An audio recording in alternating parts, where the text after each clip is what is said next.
안녕하십니까 수험생 여러분. 자, 이번에 학습할 내용은 이상전압과 안정도에 관한 문제풀이가 되겠습니다. 자, 문제 확인해 보도록 할게요.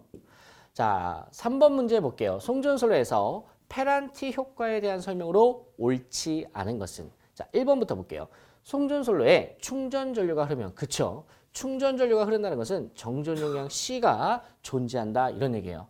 자, 충전 전류가 흐르면 수전단 전압이 송전단 전압보다 높아지는 현상. 오케이. 자, 송전단 전압이 있고 수전단 전압이 있을 때 수전단 전압이 커지는 현상을 뭐라고 한다? 페란티 현상이라고 한다라고 했었고, 자, 여기서 중요한 게 바로 정전 용량 때문에 발생하는 거야. 얘가 클 때 발생하는 게 바로 뭐다? 페란티 효과였다. 자, 두 번째. 페란티 효과를 방지하기 위하여 선로에 블로 리액터를 설치한다. 자, 이것도 중요하죠. 방지 대책이 뭐예요? 블로 리액터. 요거 참고 삼아 무슨 리액터라고 이야기를 해도 돼요? 병렬 리액터라고 이야기를 해도 돼요. 그럼 병렬 리액터라는 것은 자, L이다라는 거지. 즉 아까 전에 C가 커서 발생하는 게 페란티 현상이라며, C를 없애주기 위해서 C에 반대된 L을 달아준다, 이렇게 생각하시면 돼요. 그리고 블로 리액터 대신에 병렬 리액터라고도 한다. 용어니까 알아두셔야겠죠. 자, 세 번째. 장거리 송전솔로에서 정전 용량으로 인하여 발생한다. 그렇죠. 맞는 말이죠. 근데 여러분, 왜 장거리라고 굳이 썼냐면, 뭐 중거리라고 해도 틀린 말은 아니에요. 근데 장거리일 때 C를 고려하게 되지 않습니까?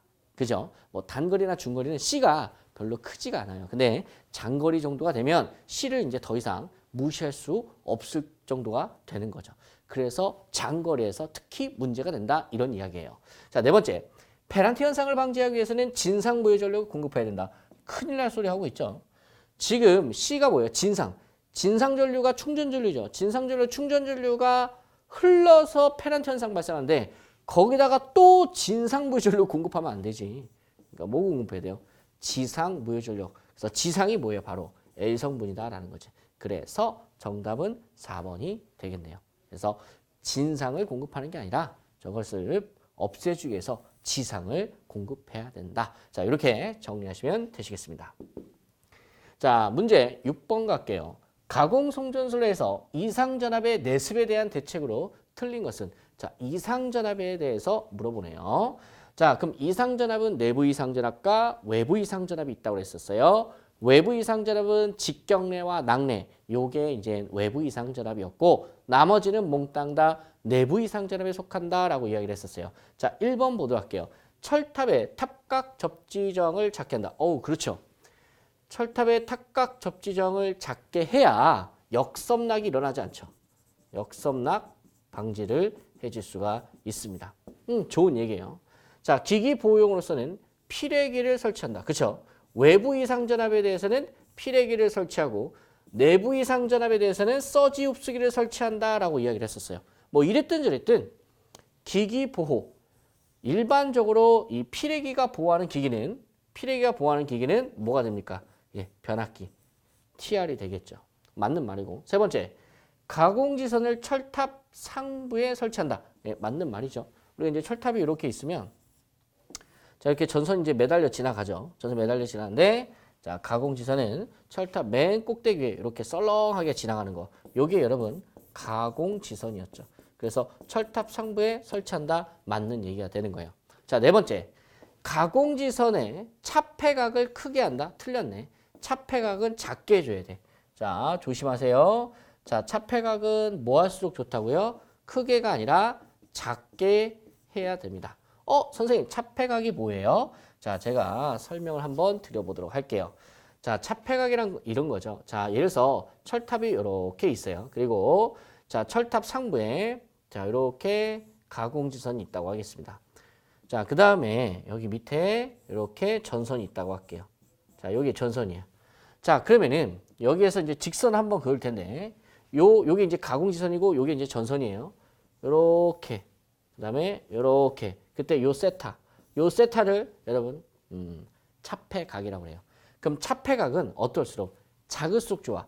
이게 차폐각이 작다는 것은 얘가 이제 보호하는 보호기고 얘가 피보호 도체죠.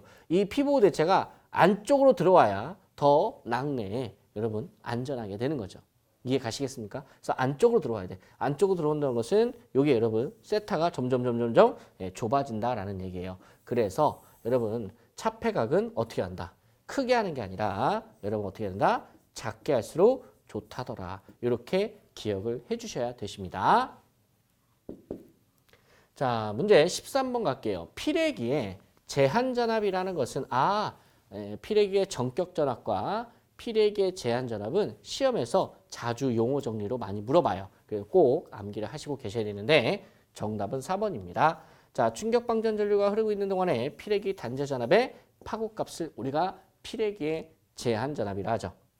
그래서 피레기가 동작했을 때 피레기가 자르고 남은 전압, 그 전압이 제한전압이고 그 제한전압이 피레기 양 단자 간에 걸린다라고 여러분 설명을 드렸었습니다. 자, 그래서 정답은 4번 가볍게 풀어봤습니다. 자, 그 다음에 23번 갈게요. 전력계통에서 무효전력을 조정하는 조상설비 중 전력용 콘덴서를 오케이. 지금 여기서 여러분 목적어가 전력용 콘덴서를이야. 그러니까 얘를 물어보는 거야. 얘를. 전력용 콘덴서를 동기조상기와 비교할 때 옳은 것은 그러니까 르이니까 얘에 대해서 물어보는 거죠. 그러면은 전력용 콘덴서의 특징은 뭐였어요? 전력 손실이 커요? 아니죠. 작죠. 그 다음에 지상 무효 전력을 공급하는 거야? 아니잖아요. 지상이 아니라 콘덴서는 진상이죠. 그 다음에 전압 조정을 계단적으로밖에 못한다. 맞는 말이죠.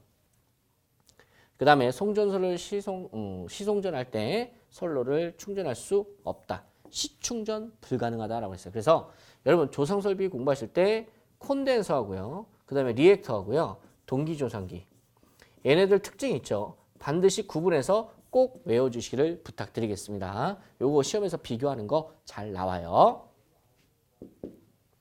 자, 32번 가도록 할게요. 자, 32번 보시면 자, 다음 표는 리액터의 종류와 그 목적을 나타낸 것이다. 바르게 짝지어진 것은. 자, 그럼 바르게 짝지은 것은 나중에 하고 한번 볼게요. 자, 병렬 리액터. 얘의 역할이 뭘까요? 얘는 페란티 현상을 방지해주는 역할을 할 거고요. 자, 그 다음에 한류 리액터. 한류 리액터는 역할이 뭐냐? 단락 전류를 저감시켜서 궁극적으로 차단기의 차단 용량을 경감시켜주는 역할을 할 거고요. 자, 그 다음에 네 번째 직렬 리액터. 직렬 리액터는 제 5고조파를 제거해 주죠. 그래서 파형을 개선한다. 이렇게 우리가 공부를 했었어요. 자, 그 다음에 마지막에 여기 소호 리액터. 자, 소호 리액터는 역할이 뭐였습니까? 그렇죠. 바로 요거죠. 지락 아크를 소멸시킨다. 그래서 지락 아크 소멸. 예. 자, 그렇다면 일단 문제는 풀어야겠죠. 문제에서 이제 물어보는 게 뭡니까? 문제에서 물어보는 게 바르게 짝지어진 것을 물어보는 거야. 자, 그럼 바르게 짝지어진 거 찾아보면요. 자, 직렬 리액터. 자, 제5고조파 제거. 디귿이 알파벳 D로 연결이 돼야 되겠네요. 자, 찾아보면 정답이 3번이 됩니다. 여러분, 이러한 문제들은 되게 좋아요. 그래서 여러 가지 단편적인 것들을 모아놨기 때문에 이럴 때 한번 다시 복습하시면서 진도 나가시기를 바랍니다.